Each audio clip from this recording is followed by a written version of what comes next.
ಹಾಲನ್ನು. ನನ್ನ ಹಸು ಬಳಿ ಬಂದು ನನಗೆ ಕೊಡುವುದು ಹಾಲನ್ನು. ಎಲ್ಲರ ಮುದ್ದಿನ ಹಸು ಇವಳು, ಬಿಳಿಯ ಬಣ್ಣದ ಆಕಳು. ಎಲ್ಲರ ಮುದ್ದಿನ ಹಸು ಇವಳು, ಬಿಳಿಯ ಬಣ್ಣದ ಆಕಳು.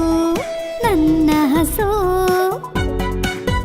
ಓ ನನ್ನ ಹಸು. ಮಕ್ಕಳೆಲ್ಲ ಬರುವರು ಓಡಿ, ಮುದ್ದಿಸುವರು ಆಕಳ ನೋಡಿ. ಮಕ್ಕಳೆಲ್ಲ ಬರುವರು ಓಡಿ, ಮುದ್ದಿಸುವರು ಆಕಳ ನೋಡಿ. ಆಕಳಿಗೊಂದು ಕರುವಿಹುದು, ಓಡಿ ಕುಣಿದು ಆಡು